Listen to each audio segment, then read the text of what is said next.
Hey there everybody, Don Evans here from WatchReport.com, and today we're going to be taking a look at an homage piece in the form of the Athaya Lamafa Vintage. Here it is shown on my 7.5-inch wrist, and for anybody familiar with the vintage Seiko 6105 series, this is an homage to that. We'll take a look at it better at the case here in a minute. For the most part, case, the crown, and the bezel, and of course the blue waffle strap are pretty close to an identical homage of the Seiko 6105. Hands and markers have been changed here, adding their own look to it. The price is $350. Specs are 44 millimeters wide by 48 millimeters in length. You have a domed sapphire crystal, about 13.5 millimeters in thickness, including the bezel, 20 millimeter strap width. And it's hard to pick up on the video here because of the crystal, but this is the blue sunray dial with no date.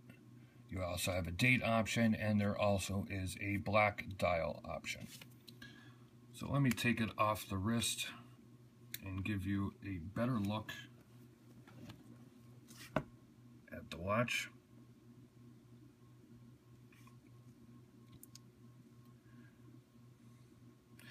You can see that very wide and very thick chapter ring. Stainless steel chapter ring. As I said, this is the no date version, so a little more sterile. Not overdone. You can see the dial logo and then the model name, automatic 200 meters. It is an NH35 automatic movement. Blue aluminum bezel.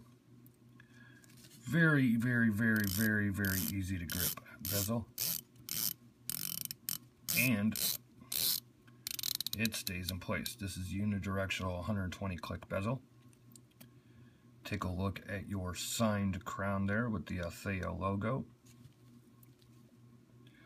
Now, I gotta be honest, I always thought when it came to this style of case, and years later, that if anybody was familiar with the Zodiac Ocean Air watches, they had a similar type, it was different. It wasn't exactly the same, but it was a similar type of concept where the case comes out and, you're creating, basically, they're cutting away material when they're making the case and then leaving this area for the crown guards. And the Zodiac was very similar in that aspect.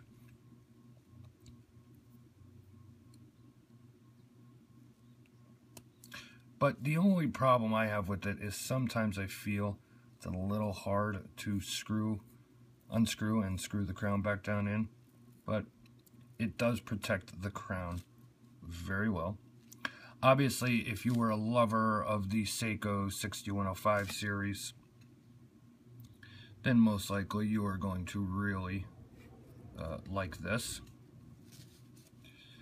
Here is the case back. There's a different case back on the black dial version. Black dial version actually shows the guy harpooning like a whale or whatever. Here you just see like a close-up version of the guy with the harpoon. What I like here is you got a very nice case back. It's a very comfortable case back. You can see that this part is all brushed. This part is you're polished with the etching there. Same with the case itself. This is all brushed. And then you have the polished areas of the crown, the bezel, and the case sides themselves.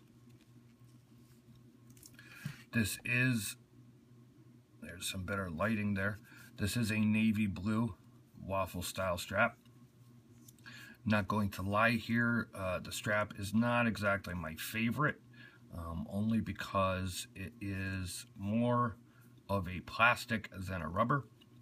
But that is basically what the Seiko strap was as well. I know they're trying to do an homage here, but I would have preferred if they had updated it more to a natural rubber strap versus this plasticky feeling.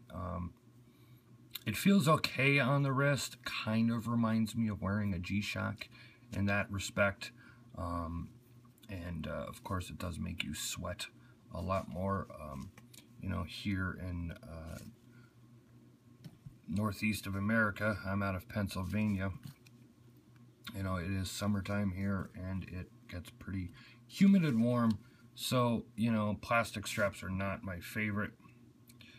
Of course, you can always switch it out if you feel the same way as me. If you know, if it doesn't bother you and you want to keep it more like the original, then by all means.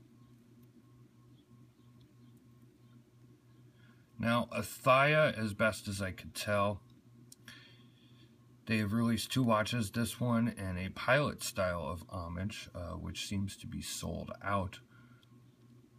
They are out of Indonesia. I do not know if, right offhand, as always, these are my first impressions. You can check out the full review on watchreport.com. There'll be a link in the description below for updated info, thoughts, and comments on the watch, plus much more. They're out of Indonesia, but I'm going to probably go on not too big of a limb, probably, and say that this is manufactured in China. I'm going to see if I can get close up here and show you these brush lines on the case. They're very rough or wide apart, you know, far apart brushing. Now, I know this watch is $350. Personally, I would have liked to seen a finer brushing, more of a real nice satin finish instead of those lines in there like that. I think that would really be my only gripe about it. Otherwise, it's a very nice looking watch. It's a very nice looking homage. And like I said, if you were a fan of the Seiko 6105 but want something more modernized, here's your chance. So, go to the link in the description, check out the full review and pictures on watchreport.com. You'll see loom shots, more wrist shots, and a lot more info. Check us out on our social media, Instagram, Twitter, and Facebook.